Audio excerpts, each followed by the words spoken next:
Asesino Invisible es el producto de más de 2 años de seguimiento a 2 familias víctimas de las minas antipersona. Algunas de sus imágenes evidencian la crueldad de estas armas y pueden herir la susceptibilidad de algunas personas. Recomendamos discreción. Las imágenes de niños en este especial se emiten con autorización expresa de sus padres. Se han manejado con el respeto y la consideración que los niños merecen. Recomendamos que este programa no sea visto por menores de edad sin la compañía y orientación de los padres o un adulto responsable.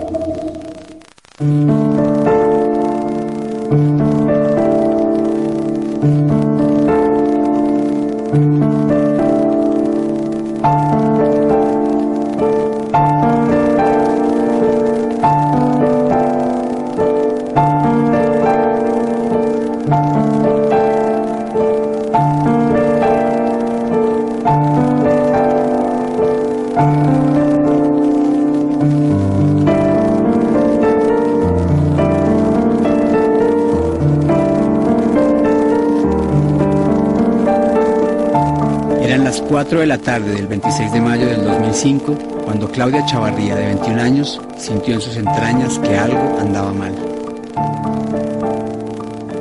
Pues yo pensaba en Hugo, yo lo pensaba siempre, pero ese día como más. A esa misma hora, el pie izquierdo de su esposo, Hugo Chavarría, de 24 años, pisaba una mina antipersona en la vereda de Sonsón, Antioquia.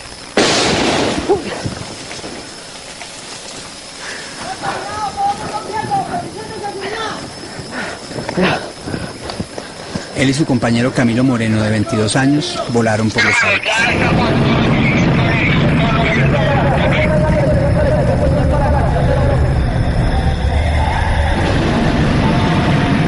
Más o menos a las 4:30 llegamos a una parte donde había estado el ejército antes. Y nosotros, pues mi compañero y yo entramos normal, porque no había nada, no había indicios de mina ni nada. Y habíamos caminado por ahí unos 600 metros cuando de un momento a otro lo que yo vi fue una luz roja. Nosotros habíamos llegado apenas 24 horas antes a la base aérea de Río Negro para hacer este trabajo sobre minas. Habíamos estado preparándonos en caso que surgiera un incidente real. Tan solo tuvimos que esperar 24 horas y ya nos encontrábamos con un caso cruel y veraz. Esquilas en el cuerpo, el otro tiene afectado las vistas. 502. Ya sabe dónde están. Por culpa del clima y la presión de la guerrilla, tan solo 18 horas después de la explosión, el equipo de rescate pudo salir por Hugo y Camilo. Vamos a hacer una entrada rápida. Finalmente el soldado se pisó la mina ayer en la noche. Entonces es posible que el enemigo esté presente ahí. Es posible que nos disparen. Es posible cualquier cosa. La geografía hacía el rescate aún más difícil.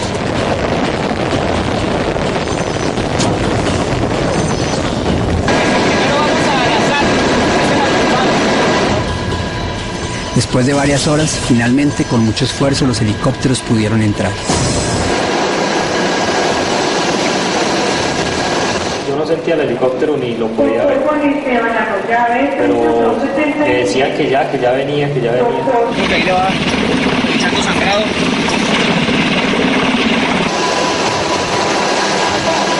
El cuadro parecía sacado de una película de Vietnam.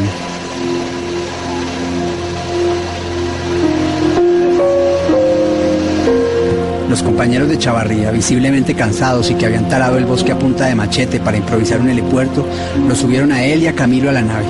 Chavarría agonizaba. Entonces me dijeron que Chavarría la mina le había mochado el pie, que estaba muy grave.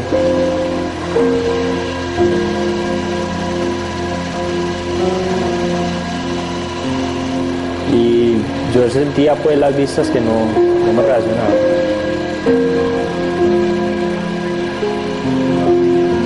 Al subirlo a la aeronave, la primera impresión, como él venía inconsciente y por el mal olor que expedía pues el cuerpo de él, creímos que estaba muerto. Hugo Chavarría parecía el Pinocho de los cuentos que tal vez nunca llegaría a contarle a su hija. Llegó con la nariz hecha pedazos y una pierna en 3 partes astillada. La pierna izquierda estaba amputada y gangrenada. La pierna derecha traía muchas laceraciones. Esta pierna, esto hay que levantarlo. El brazo izquierdo también venía altamente gangrenado. Levantémosla, o sea, termina y levantémosla. Con mal olor. El brazo derecho, el cual venía con el equipo de venoclisis, también venía con laceraciones. No se me duerma, listo, fresco. La cara también venía con esquirlas. Nadie entiende la crueldad de la guerra hasta que la vive, y aunque apenas éramos testigos, era difícil mantener la cámara firme ante un cuadro tan conmovedor.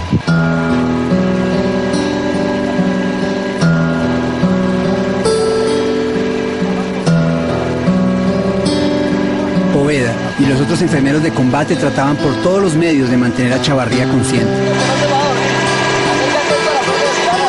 A veces con fuerza, a veces con ternura. Sabían que si se dormía no despertaría jamás.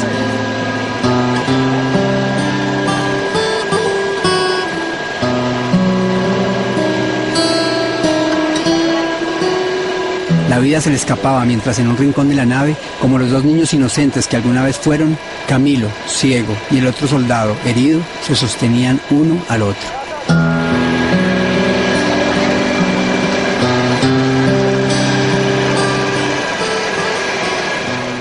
Chavarría sabía, como saben todos los soldados, que cuando se sale a patrullar la muerte es una posibilidad constante. Tenía una hija de 5 meses, solo la había visto una vez. Yo siempre era con él en la mente, yo lloraba siempre yo se lo colocaba en las manos de Dios para que lo cuidara, lo protegiera.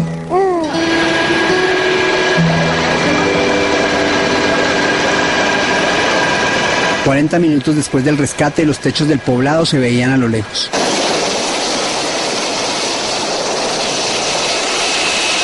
El poderoso Black Hawk aterrizó con su carga en el aeropuerto La Herrera en pleno centro de Medellín.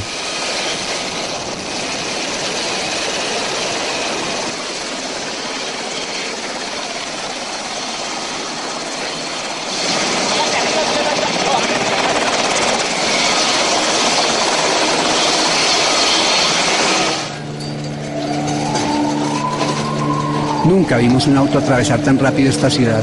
El suelo y las mangueras se agitaban salvajemente mientras la ambulancia saltaba separadores, se metía en contravías y volaba cualquier luz roja que se encontrara a su paso.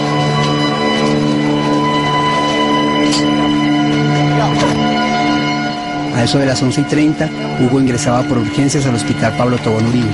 Lo estaban esperando.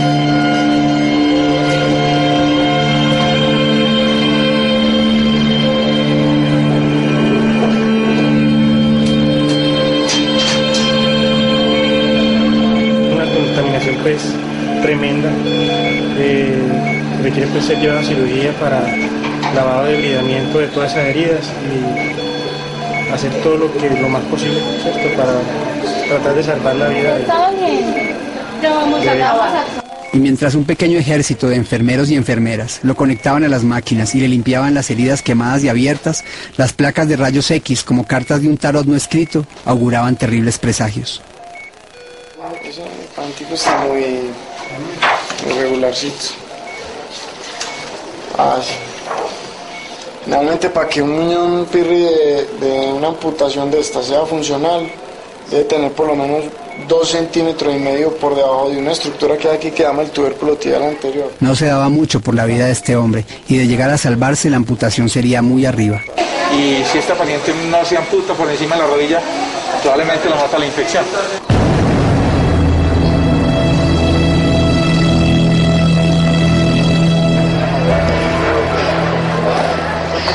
Mientras tanto, a Claudia, el presentimiento de la mañana se le convertía en una pesadilla. Entonces me dijo, que Claudia, pero es que usted tiene que irse para la Pablo Tobón. Y yo, ¿pero por qué? Es que Hugo está grave allá. Él se encuentra en cirugía 5º piso. Ay, yo era... O sea, yo quería saber por dónde había sido. O sea, si había sido por debajo de la rodilla o por encima. Ese era como el desespero mío. Sin embargo, adentro, los médicos ya no luchaban por salvar lo que quedaba de pierna, luchaban por salvarle la vida.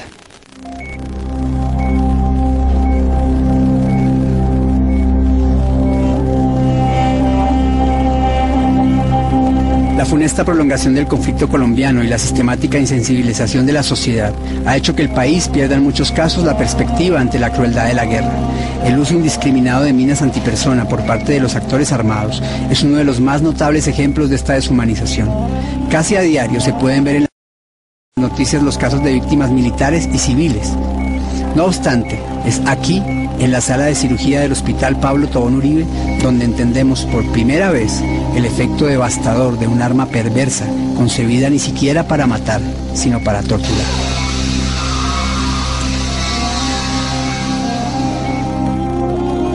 La complicación más importante que tienen estos pacientes obviamente es la infección por el tipo de trauma que se tiene. Las minas no solamente tienen metralla, tienen materia fecal humana, materia fecal de animales, tienen grapas y una serie de artefactos que pueden llevar al traste con la extremidad del paciente obviamente y con la vida del paciente si una infección de estas se deja avanzar. Se utiliza la materia fecal y esta que se llama azogue, que lo utilizan, ¿cómo es que se llama? Mercurio, algo así, que de ese se utiliza. Eso es altamente venenoso, o sea, tocarse peligrosísimo. La esquila es de hierro, varillas es lo que encuentro, vidrio incluso. Es más difícil de conseguirse, para conseguir los médicos sacar un vidrio porque casi no lo ven. Las minas antipersona no hacen distinción de ninguna clase, matan o mutilan por igual, al soldado que patrulla, al niño que juega, al campesino que va a trabajar y hasta al combatiente que las pone. Caímos en un campo minado, ahí perdí la pierna.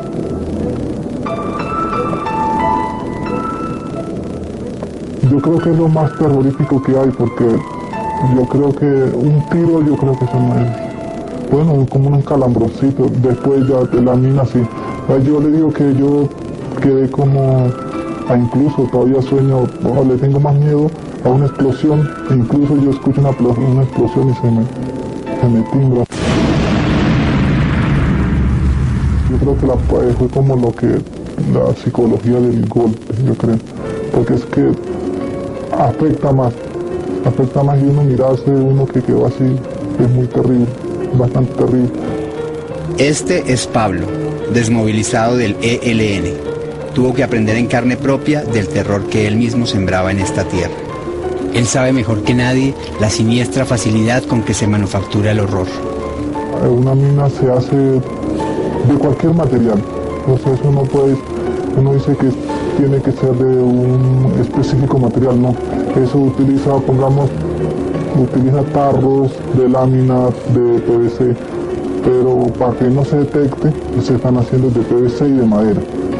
O sea, hay varios tipos de bombas. Pongamos ahí cumbo, sombrero chino, abanicos, mina de volteo. Y cada mina tiene una forma de fabricarse. El explosivo se está utilizando mucho ahora, es el R1. R1 porque es fácil de hacer. La quiebrapata solo le echa el mero explosivo para volar la pata.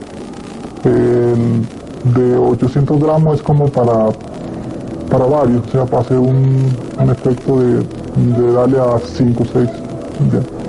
Ese sí se le echa esquila.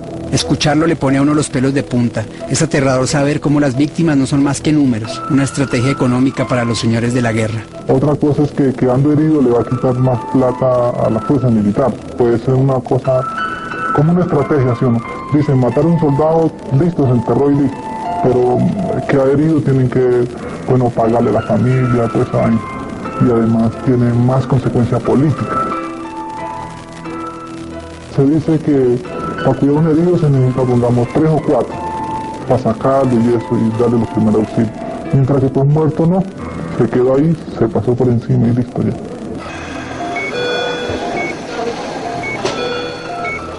Ellos dan la vida. A mí me llama mucho la atención un mensaje que hay en el batallón de ver antes que vida. O sea, primero prefieren morir por el país. primero la obligación, como se dice, que la vida propia de ellos. Chavarría ya no era de este mundo, permanecía inconsciente, desarticulado como un muñeco viejo. Pero las minas tienen 1000 maneras de torturar. Ahora el dolor se lo endosaban a la familia, para quienes desde hoy comenzaba un calvario interminable.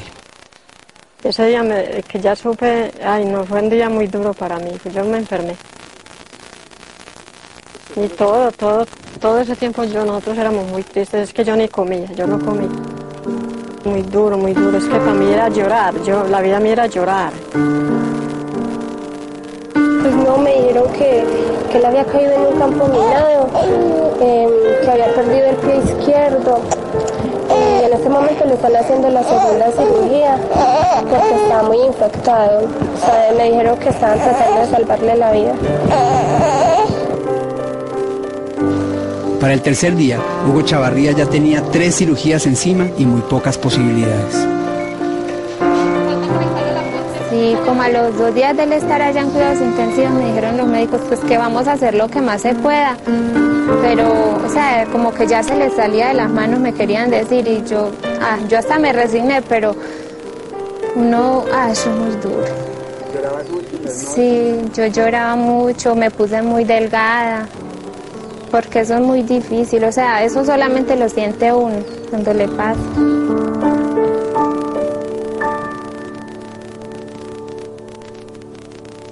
La guerra también se pelea en los quirófanos.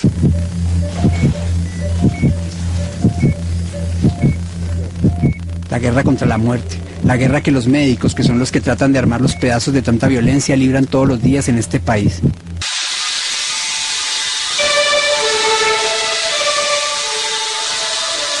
Tres cirugías llevaba Hugo Chavarría encima. 3 veces habían tenido que recortarle la pierna, porque la infección, el veneno que la mina traía por dentro no cedía. Sería operado entonces por 4ª vez. Independientemente de todo el sufrimiento que la familia de Chavarría había tenido que sufrir durante la semana más larga de sus vidas, si Hugo se salvaría o no, era a estas alturas una posibilidad poco probable. Acabamos de realizar la 4ª cirugía del paciente. En este momento la preocupación grande es porque la infección ha avanzado en forma ostensible y probablemente el paciente va a tener que realizársele un procedimiento mucho más radical, como es una desarticulación de cadera. Este sería el procedimiento definitivo para él, porque en caso tal de que la infección no se controle con el procedimiento de desarticulación, la vida del paciente corre bastante peligro. Dice la Cruz Roja Internacional sobre los efectos de las minas. Aunque todas las heridas de la guerra son terribles, las que producen las minas antipersonal son especialmente graves. Además de la traumática amputación del miembro, hay grave peligro de infección.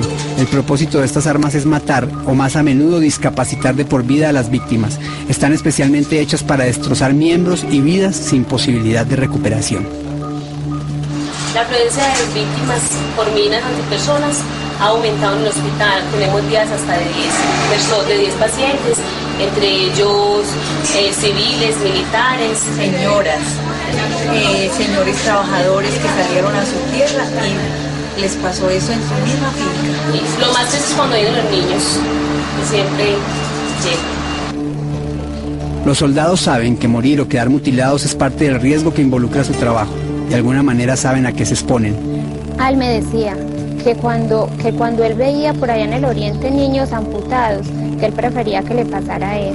Pero ¿qué pasa cuando un arma siniestra como esta, concebida para matar con sevicia y tormento, armada de explosivos, metralla, vidrios y hasta materia fecal, se ensañan en víctimas inocentes, en campesinos, en madres, en niños?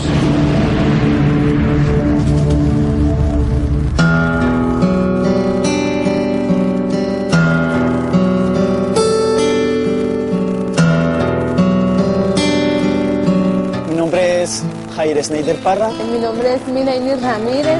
Me llaman Alfonso Sánchez. Mi nombre es Claudio Estupiñán Torres. El nombre mío es Marco Antonio Zuluaga. Mi nombre es Adiela Ramírez. Me llamo Joan Giraldo, soy de Florencia Caldas. Vengo de Barranca Bermeja, Santander. Vengo del eje cafetero de Belén de Umbría, Risaralda. Vengo de Santander de Quilichao, Cauca. Soy de Cunday, Tolima. Vivo en el municipio de La Hormiga. Edad 55 años. Tengo 22 años. Tengo 9 años. Tengo 57 años de edad. Tengo 15 años.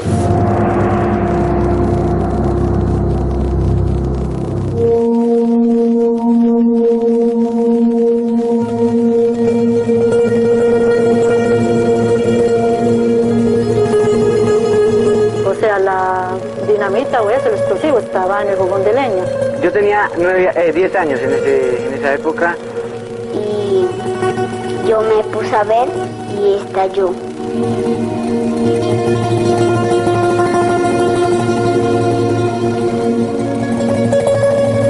Eso pues me dañó la piernita, me la voló toda del talón para abajo. Nosotros los civiles caímos así, sin saber ni cómo ni cuándo. En esos momentos yo vi una bomba de candela. Y cuando yo digo, ¿qué me pasó? Eso que si me miro los pies, si no, me faltaban los dedos. Cuando ya me fui a parar, no tenía, me faltaba ya el pie, la otra pierna estaba toda sangrada. Esto es una cosa horrible, porque es un accidente que no se le decían ni al peor enemigo.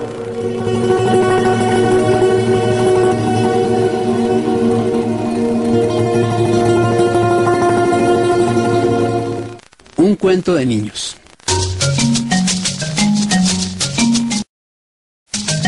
¿Qué hacen los niños un sábado en la mañana? Van al parque, juegan fútbol, enloquecen a las mamás, juegan con las muñecas, ven televisión, en fin, cosas de niños. Porque todos los niños, básicamente, quieren lo mismo. Divertirse, aprender, ser felices. Pero no todos los niños en Colombia hacen lo mismo los sábados por la mañana. Ellos son Anderson y Angie. Tienen 9 y casi 5 años respectivamente. Son unos chicos fantásticos. Y el 11 de agosto del 2005, cuando apenas tenían 7 y 3 años, tuvieron su primer paseo en helicóptero.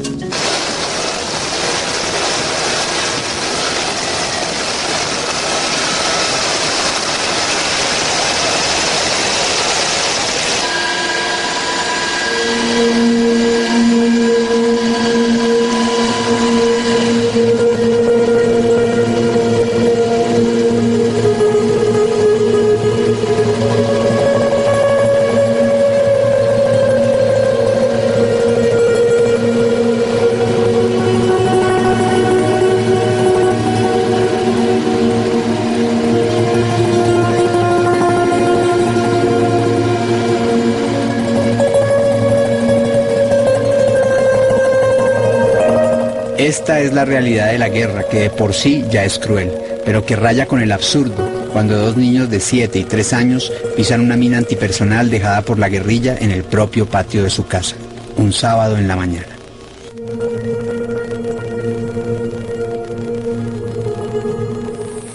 Pues yo me imaginé que se han ido a bañar o estaban jugando por ahí en el patio, atrás de la casa, cuando escuché ese totazo. Y explotó y me elevó para arriba y yo quedé colgado de un palo, así colgado de un palo con mi uso, que colgado.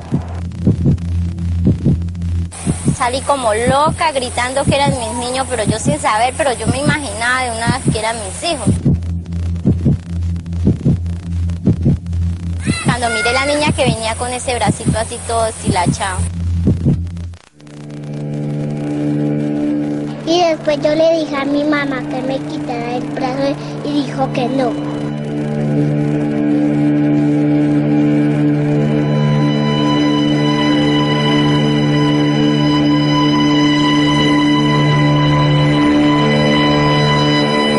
Sin embargo, salí hasta la carretera, hasta la puerta, cuando miré mi otro niño ahí botado.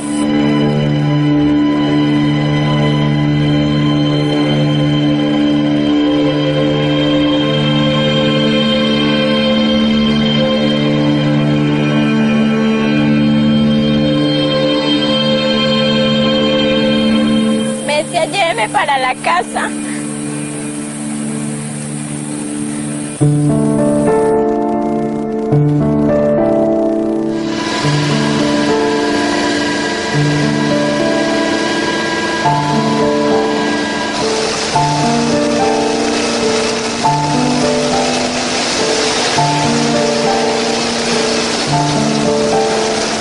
Faiber Lozada y Nubia Rigui anduvieron 40 minutos de trocha cargando a sus hijos mutilados hasta que se encontraron con el ejército.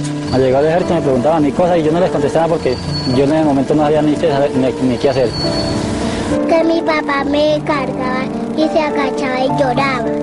Entonces ellos fueron, revisaron a los niños, le prestaron los primeros auxilios, se limpiaron y la comunidad del 12 de octubre le pidieron a ellos que muy amablemente que cómo y se iban para sacarme, porque había paro. Y entonces que de pronto ellos en el helicóptero me pudieran sacar. Entonces ellos intentaron y sí, resultó entonces como a la media hora nos trajeron, llegamos como a las 2 de la tarde a Florencia.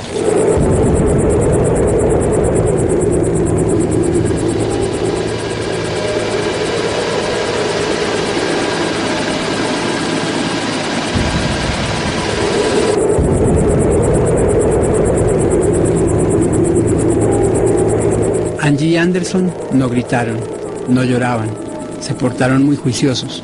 Al fin y al cabo, era su primer paseo en helicóptero.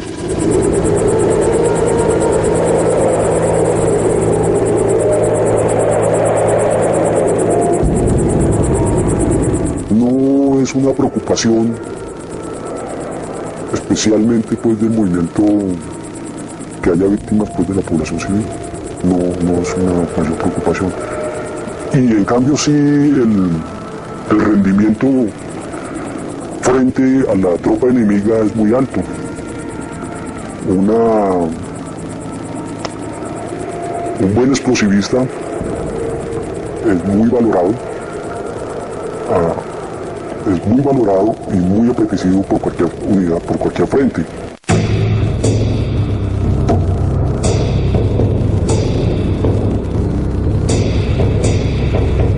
A la población a la que además se le advierte, ¿no? Casas abandonadas, no entren, carros abandonados. Pero eso no lo va a entender muchas veces un niño, ¿no? Y pueden ser víctimas de explosivos abandonados.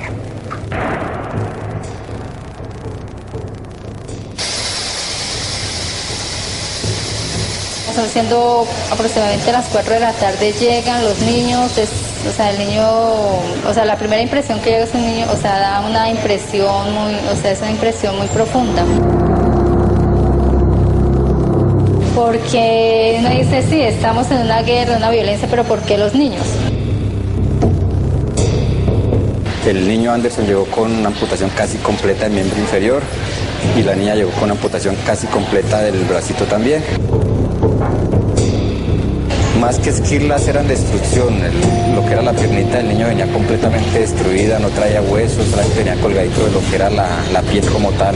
Y en la niña era lo mismo, el bracito solamente tenía colgado la piel, el brazo, el huesito como tal estaba destruido. La mamá llega en un shock y uno trata de consolarlo, pero en realidad uno no encuentra palabras para decirle no, o sea, que uno qué le va a decir. Esos niños nos partieron el alma. Realmente ver dos niños de una cortísima edad, la niña tiene unos 4 años y el niño 7, son dos niños que no conocen de la vida y ya están metidos en medio de una lesión tan grave producida por estas bombas. Y pues el resultado es cierto, un par de hermanitos de estas edades prácticamente los operé casi llorando. Era difícil ese sentimiento de uno como persona ante unos niños, no dejar de expresar lo que uno siente.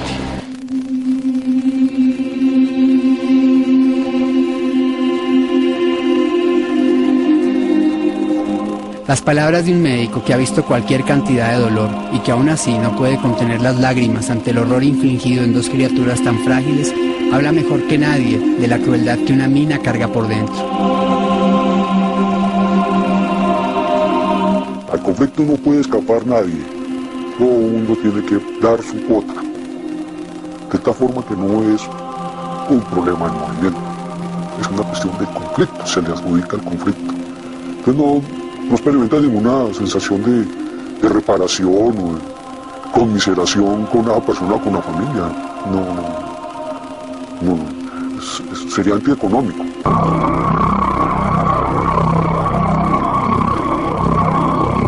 Sería antieconómico. Al conflicto no puede escapar nadie.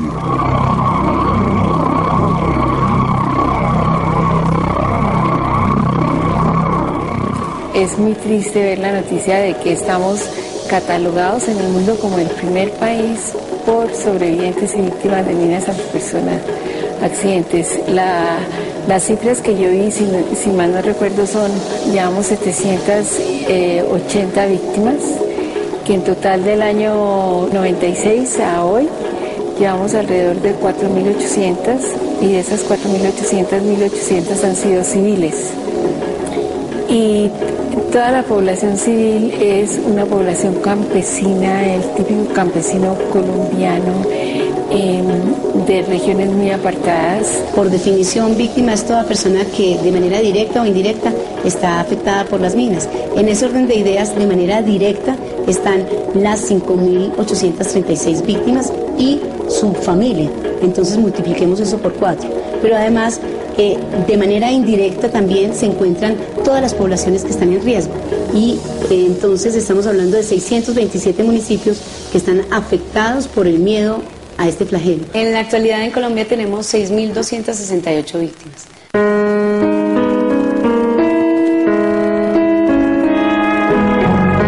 Angie y Anderson nunca serían los mismos. La guerra les había robado un brazo y una pierna y una tranquilidad que costaría mucho trabajo recobrar. A Angie le reconstruyeron el muñón casi por completo en Florencia. Pero las heridas de Anderson eran mucho más graves e implicarían constantes desplazamientos a Bogotá. El niño tiene afectado toda la parte posterior de la espalda, desde las dos terceras partes inferiores, la piernita derecha, que es la amputada, el brazo derecho, donde tuvo una apertura traumática de la articulación del codo, y quemaduras en el miembro superior izquierdo, ¿sí? En un total de casi la tercera parte del cuerpo de lesiones. Después de este lavado inicial, nosotros lo que procedemos es a eliminar el tejido que esté infectado, que esté muerto.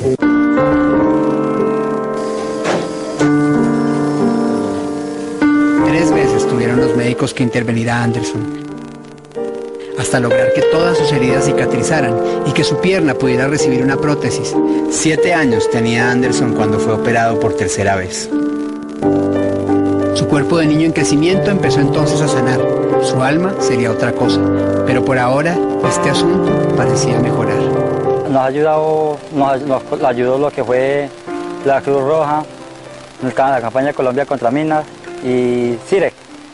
Y el Estado, pues la red de solidaridad nos ha colaborado también en unas cosas también.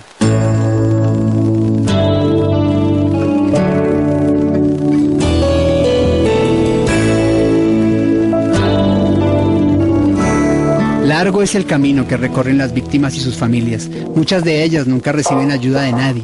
La ley dice que una víctima tiene 1 año de plazo para denunciar su caso y poder recibir la ayuda estatal. Pero la falta de información, los papeles que les piden, las trabas que les ponen, la burocracia que a veces pareciera hecha para blindar el Estado y no pagar, hacen que en este momento, en este país, muchas víctimas hayan tenido que enfrentar solas esta tragedia.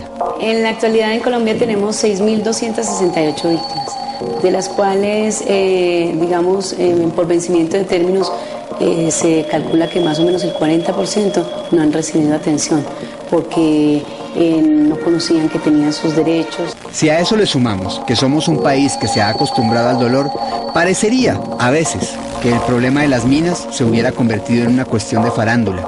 Ya no es noticia que un niño, o un campesino, o un soldado pise una mina. La noticia es qué actor, o qué diseñador, o qué reina, o hasta qué funcionario se ha puesto la camiseta. Y toda esa solidaridad está muy bien, pero mientras tanto, la ayuda a la víctima se queda en la prótesis. ¿Y después qué? Este es Gervasio Sánchez, periodista y fotógrafo español. Ha trabajado con víctimas de las minas desde hace 20 años, en más de 10 países del mundo. Desde su perspectiva, todavía hay mucho por hacer. Yo creo que el Estado colombiano, y especialmente el gobierno de Colombia, y no me estoy refiriendo solamente a este gobierno, estoy refiriendo a gobiernos anteriores que no han tenido ningún interés por el tema de mina, están muy obsesionados con la autopromoción.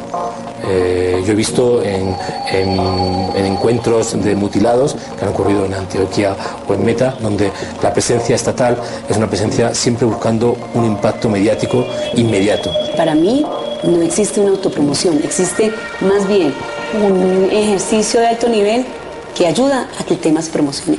hasta el punto que hoy ya es un programa presidencial.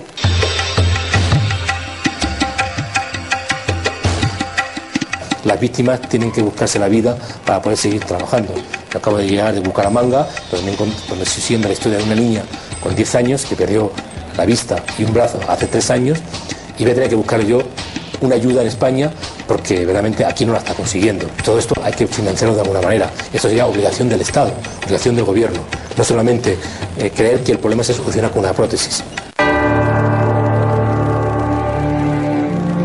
Entonces yo creo que hay que plantearse las cosas muy serias, menos promoción, menos campañitas de amigos y amiguetes, cantantes, que está muy bien que se haga este trabajo, pero hay que intentar custodiar a cada víctima con los problemas que tiene cada víctima y garantizar su futuro sin ningún tipo de cortapisa y sin ningún tipo de limitaciones.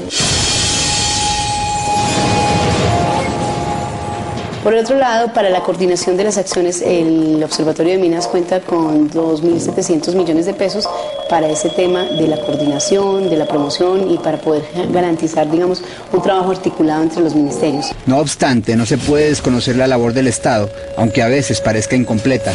Al fin y al cabo, los actores armados ponen las minas, el pueblo las víctimas y en muchos casos el Estado la plata, y no es fácil responderle a tantas personas.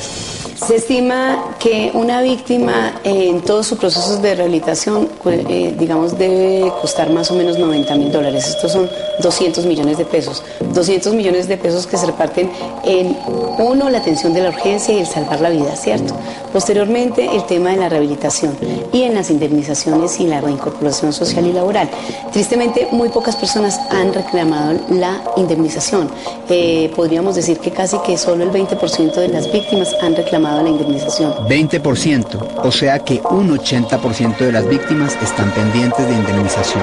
No se sabe si algún día la tendrán. Es muy triste ver que existe en este momento, digamos, un vacío en cuanto al vencimiento de términos y por otro lado, en la ruta misma, todo lo que tiene que ver con la equiparación de oportunidades y en eso estamos con todos los esfuerzos para que pueda ser una realidad, pues que mínimamente puedan poder volver a construir un proyecto de vida. Todos debemos tratar de hacer algo, porque lo más fácil es, bueno, el Estado lo está haciendo, pero realmente todos debemos hacer algo. ¿El Estado podría hacer más? Seguramente que sí, porque faltan muchas cosas por hacer. Pero si todos nos comprometemos a hacer la tarea que nos toca, seguramente la cosa va a ser mucho más fácil. Por el momento, a los Lozada les ha tocado de parte del Estado una ayuda de 30 millones de pesos. ¿Qué se hace con eso? Yo no sé, pero Anderson y Angie encontrarían otros ángeles de la guarda. Ahora baja las escaleras.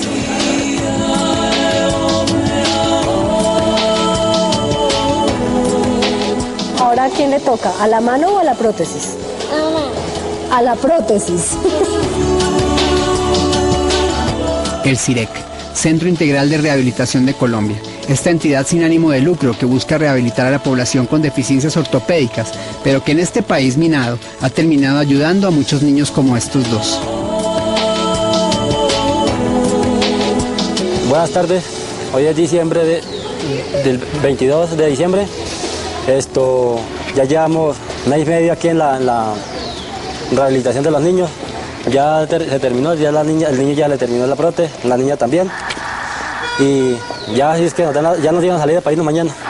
Atrás y adelante. Yo veo salida. Sí, amor, mira. 5. Muy bien. 6. Muy 7. Aquí, después de un largo proceso de terapias y cariño, en el viejo hospital de los muñecos, como yepetos de carne y hueso, a Angie y a Anderson, estos médicos les han dado mucho más que una pata de palo.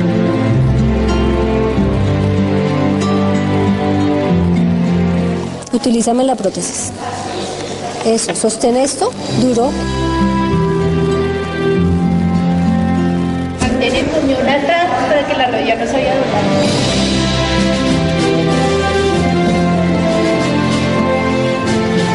Anderson y Angie empiezan a sonreír de nuevo.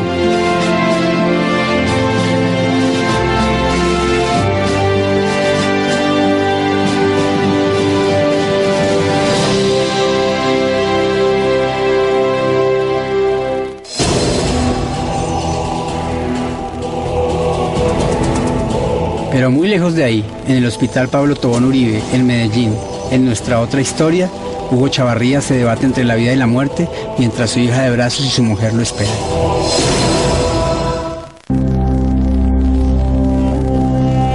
Dos familias, dos historias. Hugo Chavarría ha soportado 4 cirugías, le han recortado la pierna 4 veces y la infección no para. Anderson y Angie Lozada han recibido sus prótesis. Pero los giros del destino son impredecibles. A los Lozada, el fantasma de la guerra les tendría una sorpresa, y a Hugo, la vida, otra. Después de una semana de angustia y oraciones, Hugo Chavarría recupera el sentido. Los médicos le han salvado la vida, aunque el precio ha sido bastante alto.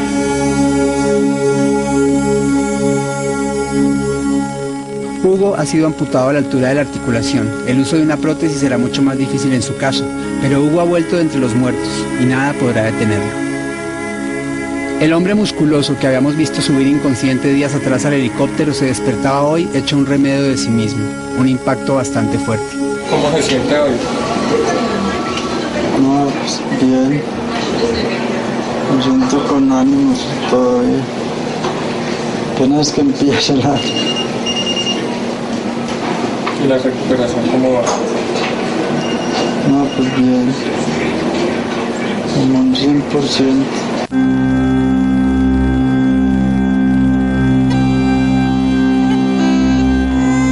Los primeros días yo me iba para el baño y a mí se me venían las lágrimas de ver que pues no podía hacer lo mismo, ya no era igual.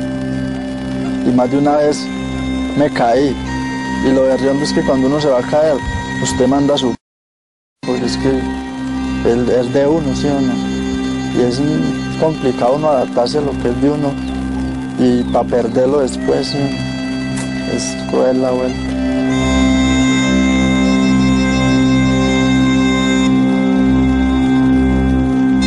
Yo lo cogía en la silla de ruedas, lo llevaba al baño, muy difícil porque y además él todavía bien enconado ahí. Yo lo bañaba en el hospital como un bebecito. Entonces, él muchas veces lloraba y llorábamos juntos, porque él me decía, yo me siento tan impotente. Y yo, ay papi, pero ¿qué más vamos a hacer? Sí, Hugo volvió de entre los muertos para dar la batalla de su vida, una difícil y extensa que les toca a todos los amputados. Entra en un proceso de duelo porque se siente que su cuerpo ha sido modificado. La fase depresiva es una fase caracterizada por sentimientos de pérdida, de dolor, se presenta llanto intenso. Un proceso de duelo y meses de fisioterapias, de ejercicios, de gimnasia, de un entrenamiento más fuerte que el entrenamiento militar, que se debe lograr en medio de la inmensa depresión y tristeza que verse así le causa a un hombre.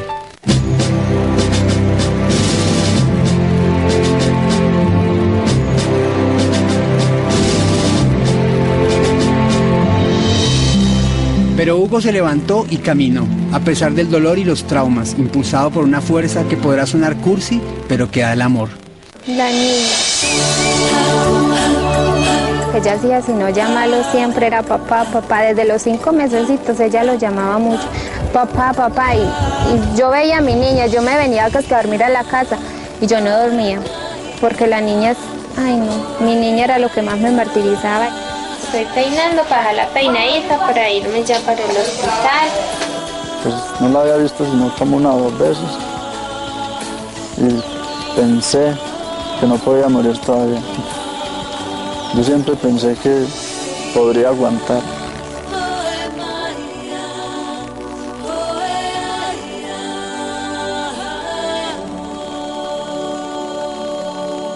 Todo es un proceso como cuando uno es un niño que empieza a dar los primeros pasos, que a veces le da temor a hacerlo, entonces se demora más para caminar, pero cuando le pierde el temor, empieza a caminar.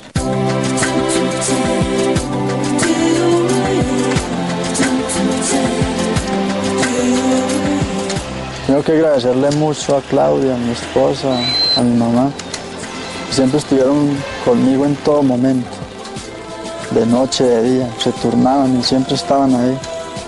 De verdad es un gesto muy bonito, créanme que nunca voy a olvidar todo lo que hicieron por mí.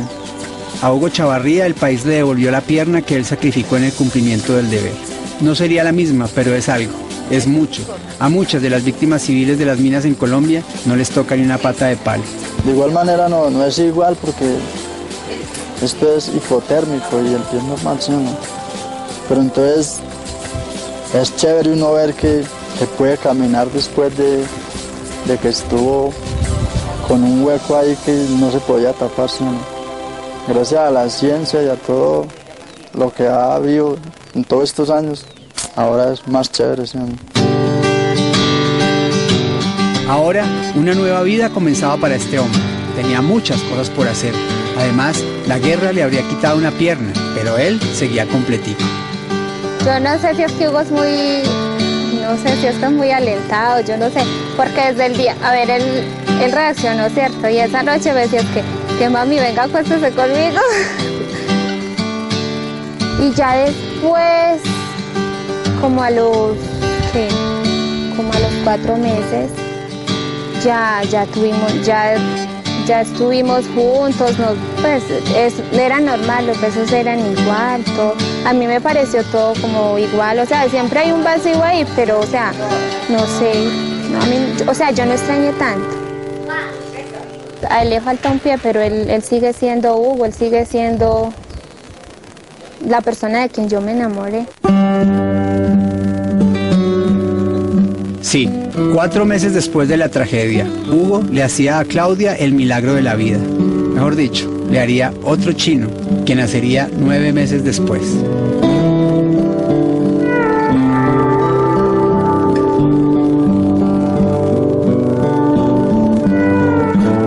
Es un símbolo de mi nueva vida, es una enseñanza. Es como enseñando que a pesar de todo lo que a uno le pasa, uno tiene que seguir adelante y seguir siendo el mismo o quizás mejor. Él es el primero después del accidente de él. O sea, es una vida nueva, es el primero en la nueva vida de nosotros. Hugo y Claudia son la más hermosa metáfora de vida y del amor verdadero que nos puede mantener en pie en este mundo cada vez más cínico, de esas cosas del alma que nos pueden salvar de esta guerra. Hugo y Claudia se conocieron a los 12 años de edad y el pasado 27 de julio, a las 4 de la tarde, le dieron el más hermoso significado a esa frase que dice: en la salud y en la enfermedad, hasta que la muerte los separe.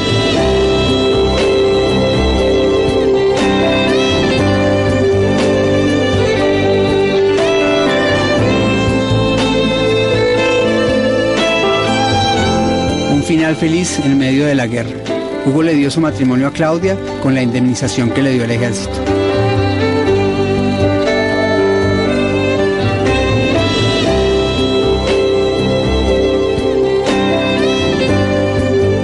Según este documento del ejército, a Hugo le corresponde cierta indemnización.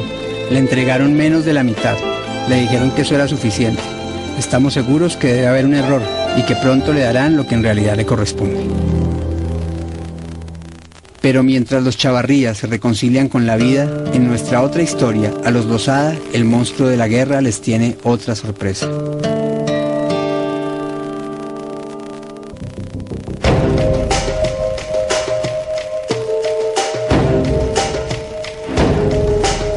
Dicen que una mina no solo hiere o mutila a la víctima, destroza el entorno de la familia, acaba con su bienestar moral y lleva a familias pobres a la miseria.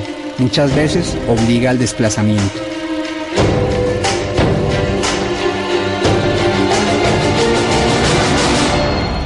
Para la familia Lozada, la pesadilla no terminaba.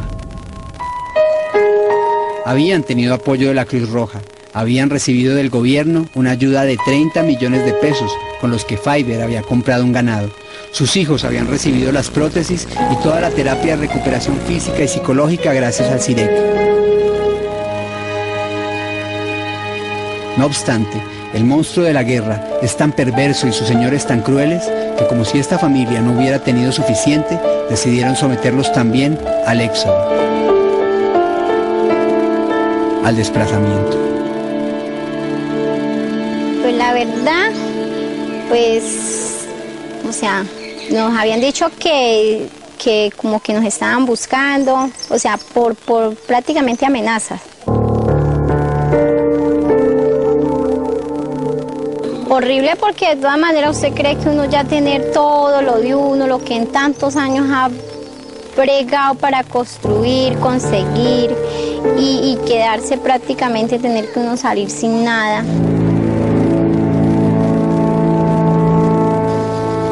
Sin nada, porque eso es, a nosotros nos tocó salir con la ropa que teníamos puesta, únicamente con los niños vuelto nada.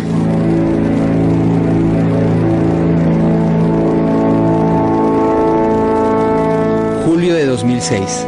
11 meses después de que sus hijos fueran mutilados por una mina antipersona, los Lozada salían huyendo de la que siempre fue su tierra, desplazados por los mismos que habían minado su casa.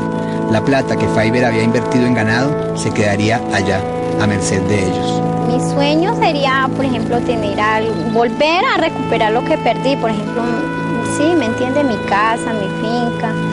Pues no puede ser una finca, pero sí tener uno algo de propio, de uno propiedad, que uno diga, esta es mi casa, ya de aquí nadie me puede sacar, y donde pueda tener uno un refugio con los hijos. Porque eso es lo mejor que le puede pasar a uno, tener uno algo con que contar de uno, el hogar más que todo. Por ejemplo, como estamos nosotros ahorita, que no tenemos dónde meter los hijitos.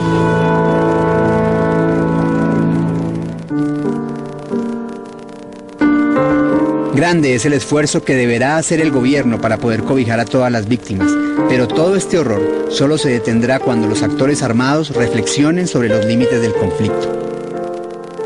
Dicen defender a un pueblo, esta es un arma contra los pobres, y es un arma que afecta al pueblo. Las minas son usadas para detener el avance de las Fuerzas Armadas, pero también para custodiar campamentos, laboratorios y plantaciones de coca. El ejército usó minas industriales hasta el año de 1997, cuando el país firmó el Tratado de Ottawa. Desde entonces, el Estado colombiano se comprometió a que sus fuerzas militares no usarían ni producirían minas y destruirían el arsenal existente. Todavía quedan algunos campos minados del ejército, pero están en vía de desmantelamiento, supuestamente confinados y vigilados. Los grupos paramilitares también usan minas antipersona. Sin embargo, quien tiene la más grande responsabilidad en el uso de esta arma prohibida y despreciada en Colombia en este momento son el ELN y las FARC. Tenemos que históricamente el ELN fue quien primero pues utilizó esta práctica, pero la FARC pues es quien más la ha utilizado en los últimos años. En ese orden de ideas tenemos que también, por ello, pues tanto la FARC, el ELN como las autodefensas son quienes han plantado y han sembrado el país de minas. Y mientras Nubia huye, desplazada de su tierra, junto a sus hijos, que no corren muy rápido, la única salida posible a esta pesadilla daba pequeños visos en La Habana, en las conversaciones entre el ELN y el gobierno. Se trata de mirar, en algunos casos particulares, poder convenir desde el ELN y las comunidades algunas iniciativas de desminado que puedan favorecer la vida y el desarrollo de las comunidades. Tal vez se refiera a don Antonio García, a peticiones que comunidades enteras le han hecho, como la de Samaniego, con quienes el ELN se comprometió a desminar el área, pero hasta donde sabemos no han desminado nada. Por el momento, las conversaciones gobierno-ELN están estancadas. En lo concreto, con el gobierno no se ha avanzado en estos términos, o sea, no es un convenio que estemos discutiendo con el gobierno colombiano algún acuerdo desminado, no. Pero ligando a esto, el apoyo de la comunidad internacional para que cambiemos esas minas, retiremos esas minas, pero que también podamos llevar desarrollo, podamos llevar educación, podamos llevar salud, que salgan beneficiadas también las comunidades.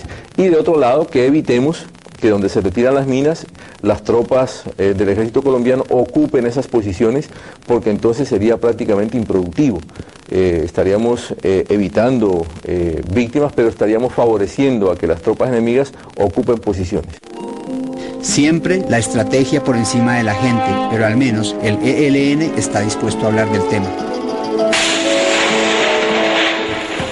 Yo consideraría muy difícil que el movimiento desistiera del uso de los explosivos y especialmente las minas. Una renuncia de táctica militar que no se puede dar en lujo. Y si ellos no se ponen de acuerdo, si los señores de la guerra no ceden, ¿qué hacer? Esto es algo que violenta todos los criterios humanitarios, que violenta todas las normas éticas de conflicto y que por tanto tiene que ser atendido no por parte solo de los actores armados y del gobierno, sino por el conjunto de la sociedad como un problema que tenemos que resolver entre todos los colombianos. Bueno, yo pediría que todos tomáramos conciencia de la gran problemática social y de toda índole que significa el problema de las minas que estamos viviendo, de las minas y por ende del conflicto armado.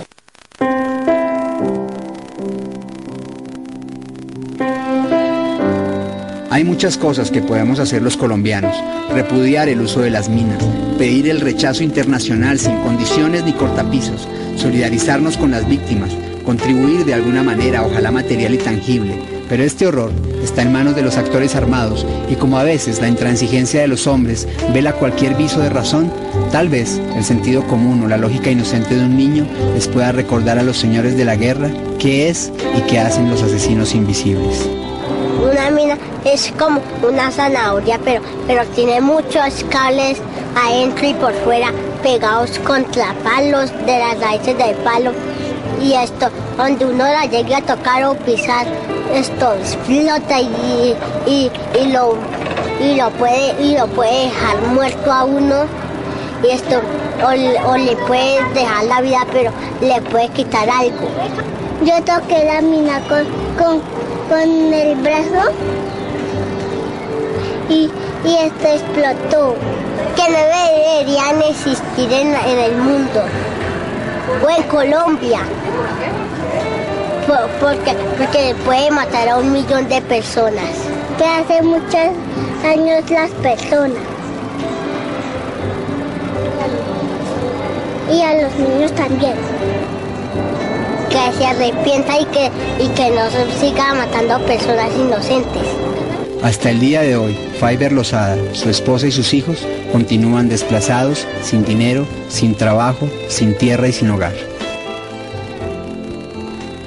Yo le diría que la vida hay que seguir, no echarse para atrás.